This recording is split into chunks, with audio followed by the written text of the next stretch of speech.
So I'm going down the memory lane today and remembering my school days wherein I used to carry a steel tiffin.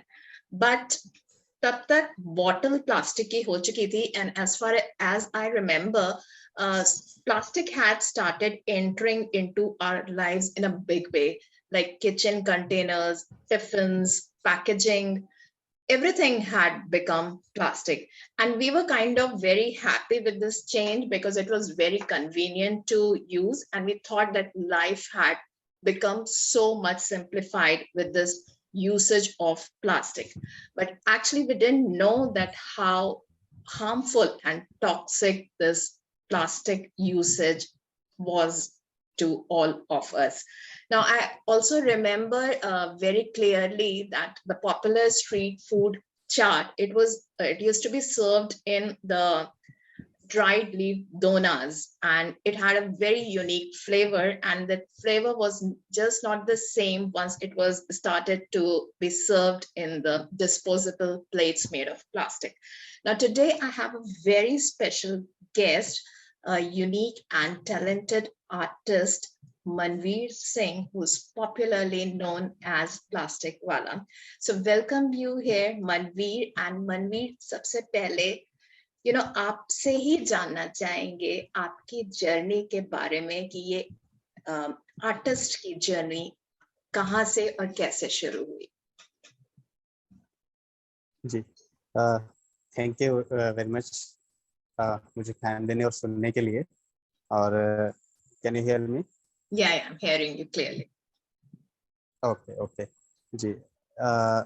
मेरा जो art journey है, मैं बचपन से ही जो visuals थे उनसे काफ़ी इन्फ्लुएंस्ड रहा हूँ। जैसे जब भी कुछ बुक्स आती थी तो मुझे बुक्स में नए सिलेबस से ज़्यादा जो क्यूरियोसिटी होती थी उसके अंदर जो इमेज थी वो ज़्यादा इंटरेस्टिंग लगती थी, क्योंकि इन स्कूल एज हमारे पास मोबाइल वगैरह तो नहीं होता था, तो जो विजुअल्स होते थे या तो टीवी पर होते थे या फिर बुक में होते थे। तो उस टाइम पे टीवी भी नहीं था, तो बुक्स में ही विजुअल देखने को मिलते थे। कभी कभी जो ड्राइंग्स जो आती थी, इलस्ट्रेशन जो होती थी, तो बड़ी क्यूरियोसिटी होती थी उसको देखने की, और सारी बुक्स में वो देख लिया जाता था, फिर उसको बनाने की कोशिश होती थी। तो धीरे धीरे ये जर्नी जो एज एन आर्टिस्ट मैं स्कूल टाइम में अपना करता रहा। और जब मुझे पता चला कि आर्ट फील्ड में भी इतना कुछ है, जैसे कि बैचलर ऑफ फाइन आर्ट और मास्टर ऑफ फाइन आर्ट, क्योंकि मैं रेवाड़ी से बिलोंग करता हूँ, मेरा स्कूलिंग वहाँ से हुआ, तो वहाँ बड़ी मुश्किल से मुझे आर्ट के बारे में इतना कुछ पता चला। अदरवाइज यहाँ वहाँ पर इतना अभी भी अवेयर नहीं है कि आर्ट फील्ड में भी ऐसा टाइप का कुछ कोर्स होता है। तो जब मुझे पता चला कि कॉलेजेज है जहाँ पे प्रोफेशनल आर्ट स्टडी होती है, तो मैंने उसकी तैयारी की और बैचलर अपना ज्वाइन किया, bachelor of fine art painting से। तो मैंने 2014 में कॉलेज ऑफ आर्ट से पेंटिंग से मैंने अपना बैचलर कंप्लीट किया, और 16 में मैंने अपना मास्टर कंप्लीट किया पेंटिंग से, सेम कॉलेज से। और 2017 में मैंने सेम कॉलेज में एज एन असिस्टेंट प्रोफेसर के तौर पे मैंने ज्वाइन किया।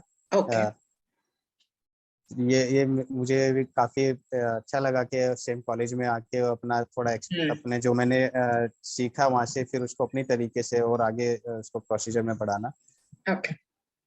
जी। सो आपको प्लास्टिक वाला कहा जाता है, सो ये नाम कहाँ से आया? जी, प्लास्टिक वाला लोगों ने ही मुझे नाम दिया है, क्योंकि इन जनरल लोग मुझे मनवीर सिंह के नाम से जानते थे।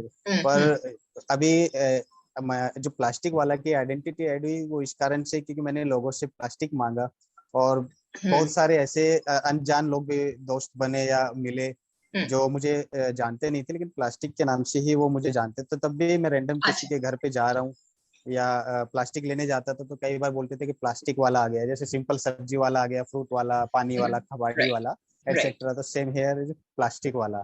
तो लोगों ने मुझे नाम दिया प्लास्टिक वाला, तो मैंने उसी को ही आगे कंटिन्यू रखा कि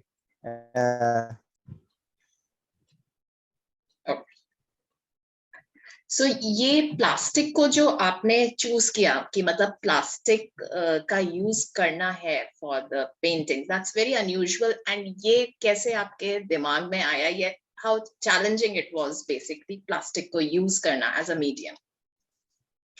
जी, एज ए मीडियम प्लास्टिक को यूज करना, इसका प्रोसीजर जो स्टार्ट हुआ, सबसे पहले मैं थोड़ा एक्सप्लेन करता हूँ। एज एन आर्टिस्ट जो मेरी जो इंस्पिरेशन है वो टोटल नेचर ही है सारा। मैं कुछ भी बना रहा होता तो हमेशा कहीं ना कहीं जो इंस्पिरेशन नेचर से ही रही है। तो इनफैक्ट मैं जब अपना आई लव लैंडस्केप पेंटिंग्स में लाइव विजिट करता हूँ किसी भी लोकेशन पे, तो मैं वहाँ उस स्पेस पे बैठता हूँ और फिर उसको पेंट करता हूँ। तो मैनी टाइम्स मैंने अपना लाइव लोकेशन पे पेंट किया।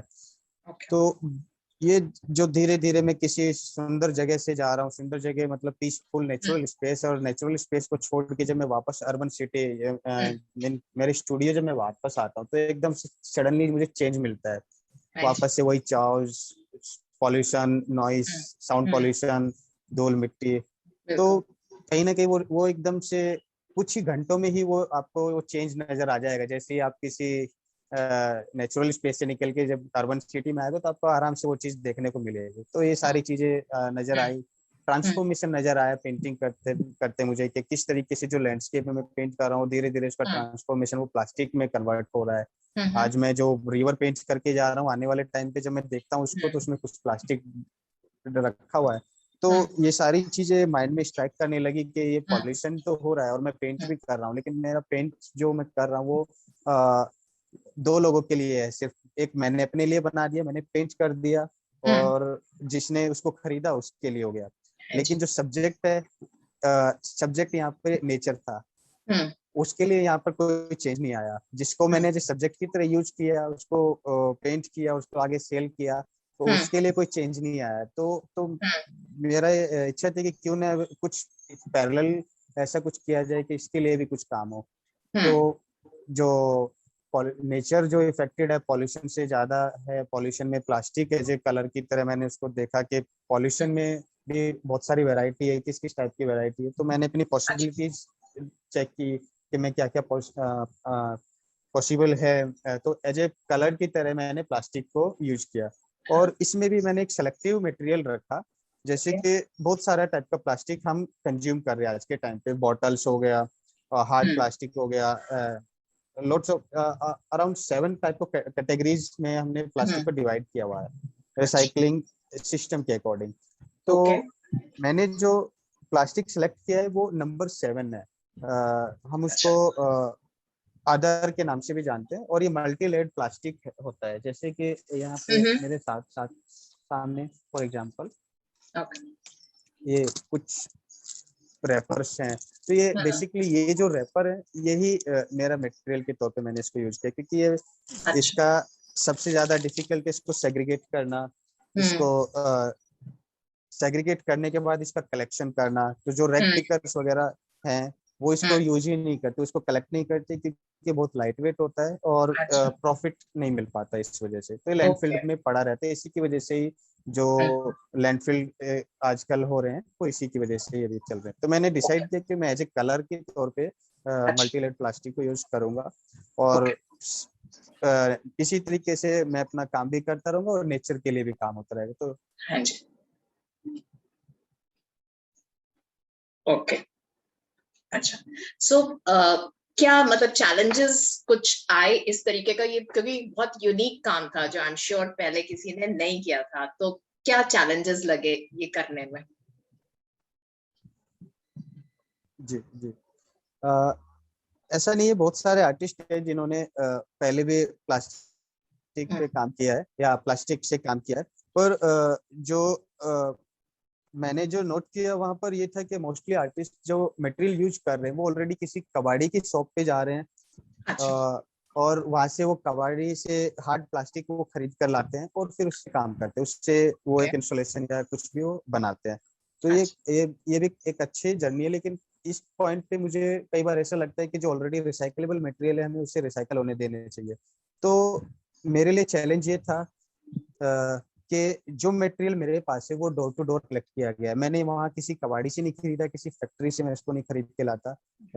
मैं अपने काम के में मैंने जो चेंज लाया, मेरे लिए चैलेंज था कि किस तरीके से पैरेलल में रिजल्ट उसके साथ निकाल सकूं। तो यहाँ पर जो रिसर्च मैंने की उसमें मैंने पाया कि जो प्लास्टिक है वो नेचर नहीं बना रहा है, नदी पहाड़ अपने आप प्रोड्यूस नहीं कर रहे हैं। तो प्लास्टिक प्रोड्यूस कहाँ से हो रहा है, वो ह्यूमन बींग यूज कर रहे हैं। वो ह्यूमन इंसानों ने प्लास्टिक डेवलप किया, अपने यूज के लिए उसको कंज्यूम किया और फिर उसको थ्रो कर दिया। तो मतलब मेन जो सोर्स है वो ह्यूमन बींग्स है। तो मैंने अपनी जो आर्ट प्रैक्टिस है उसमें ये जो सोर्स है जहाँ से प्रोडक्शन हो रहा है उसको कैसे कंट्रोल किया जाए उस पर काम किया। और इसके लिए मैंने डोर टू डोर लोगों को कनेक्ट किया, उनसे अपील की कि आप वो जो डेली यूज प्लास्टिक है जितना ये उनको स्ट्राइक कराया उनके माइंड में कि हम जो कंज्यूम कर रहे हैं वो कहाँ जा रहा है। उनका भी जवाब रहता है कि वो अपनी तरफ से अपना एफर्ट लगाते हैं। जैसे अपना उन्होंने जो भी प्लास्टिक यूज किया उसको डस्टबिन में फेंक दिया प्रॉपर सेग्रीगेट करके, ठीक है। लेकिन आफ्टर सेग्रीगेशन उसके बाद वो डस्टबिन के बाद मेन जो एक खाता टाइप का जिसको हम बोलते हैं वहां पर गया। और उसके बाद जो जो यूजफुल जो हार्ड प्लास्टिक होता है सिर्फ वही सेग्रीगेट होता है। इसके बाद जो एमएलपी रहता है वो सेग्रीगेट नहीं होता, वो वापस लैंडफिल में चला जाता है। तो मैं उनसे अपील करता हूँ कि आप प्रोसीजर वही रखिए, लेकिन मैं एक स्पेशल एक बॉक्स देता हूँ उनको, सेपरेट बॉक्स। आप इसमें इसको डालिए, सेपरेट इसको इकट्ठा कीजिए और मुझे दे दीजिए। इससे क्या होगा, आपका प्लास्टिक नेचर में जाने की बजाय एक आर्ट फॉर्म में वो डेवलप होगा और इससे आपका भी एफर्ट रहेगा, साथ के साथ के आप भी नेचर के को मतलब नेचर के लिए काम कर सकते हैं। तो मैं यहाँ पर एक चैलेंज था लोगों को कनेक्ट करना और फिर वही प्लास्टिक इकट्ठा करना, क्योंकि काफी लाइट वेट प्लास्टिक होता है। तो मैं अपने कोशिश ये रहती है कि कितना ज्यादा से ज्यादा मैं इसको कंज्यूम कर सकूं अपने काम में। ओके, अच्छा, आई थिंक दैट्स कमेंडेबल। और सो जब आप एक पेंटिंग पे वर्क कर रहे होते हैं यूजिंग दिस प्लास्टिक, सो आपको कितना टाइम लग जाता है इसको पूरा का पूरा कंप्लीट करने में? जी,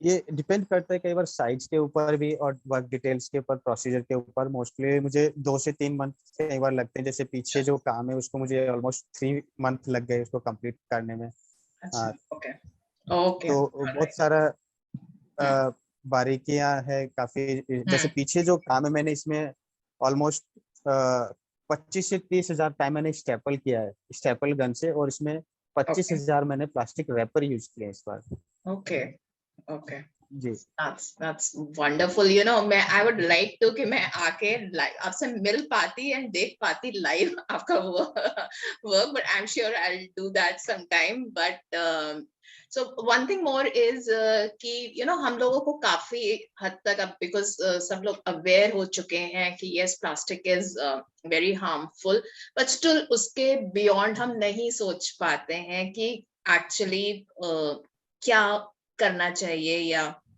किस तरीके से इसको सेग्रीगेट करना चाहिए। सो आपका ऑब्वियसली ये इनिशिएटिव जो है that is something very very good. So आप कुछ बोलना चाहेंगे कि जो बडिंग आर्टिस्ट है या बच्चों के लिए या जो आगे आने वाली हमारी जनरेशन है, आई थिंक उनके लिए बहुत इंपॉर्टेंट है ये रियलाइज करना कि हाउ हार्मफुल इट इज। उनके लिए कुछ एनी मैसेज फॉर देम?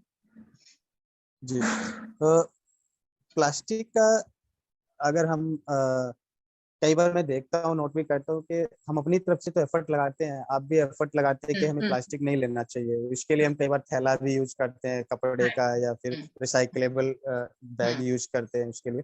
लेकिन फिर भी हमें कई बार प्लास्टिक सर्व की जाती है। हम नहीं चाहते लेकिन हमें सर्व की जा रही है प्लास्टिक। तो फॉर एग्जाम्पल आजकल जो फ्रूट्स है मेट्रो सिटी में हम ये देखने को मिल रहे हैं, हमारी मेट्रो लाइफ है, हमारे पास इतना टाइम नहीं है। तो वो टाइम बचाने के लिए अलग अलग कंपनीज अलग अलग तरीके लेकर आती है। फॉर एग्जांपल वो केले को छील के और कट करके प्लास्टिक के बॉक्स में सर्व कर रहे हैं हमारे टाइम कंज्यूम करने के लिए। तो मैं यहाँ पे जो यूथ है और लोगों से ये अपील करता हूँ कि हम जो भी कंज्यूम कर रहे हैं उसके बारे में हमें सोचना चाहिए। हाँ, अगर हमने पानी की एक बोतल खरीदी तो आजकल छोटी छोटी 100 ml की बोतल चल रही है, उससे भी छोटी चल रही है। yes. पोर्टेबल्स, तो हम उनको खरीदते हैं इसलिए कि वो पोर्टेबल है, इजी टू कैरी और लेके अपना जा सकते हैं। लेकिन 5 मिनट का जो पानी की प्यास के लिए हम 500 साल का प्लास्टिक साथ में कंज्यूम कर रहे हैं, वो साथ में हम लेके चलते हैं, उसको खरीदते हैं। तो लोगों से अपील यही है कि जो हम खरीद रहे हैं उसका एक बार सोचा जाए कि उसका क्या इम्पैक्ट पड़ेगा, इस नेचर पे क्या उसका असर रहेगा। बर्डिंग जो आर्टिस्ट है वो भी इस चीज को अच्छे से समझ सकते हैं, क्योंकि सबका सोर्स ऑफ इंस्पिरेशन जो है वो नेचर ही है। हर किसी आर्टिस्ट में कहीं ना कहीं नेचर घूम कर आता ही है। बिल्कुल। तो हाँ, अपने से कुछ ना कुछ एफर्ट हमें भी लगाने चाहिए। Yes, and now I think it's the high time जब हम लोगों को बहुत सोचना पड़ेगा कि yes, nature हो गया, environment हो गया, इसके बारे में अब हम इसको और taken for granted नहीं ले सकते। So thank you so much Manveer, इतना अच्छा एक तो काम करने के लिए और आज हम लोगों से बात करने के लिए। I'm sure आपका ये जो work है, the sense, just the right message to everyone, कि how we need to be sensitive to the plastic all around us, and all the very best to you, आपके काम के लिए, आपके इतने अच्छे काम के लिए। So thank you so much for being there with us today. Thank you very much. Okay.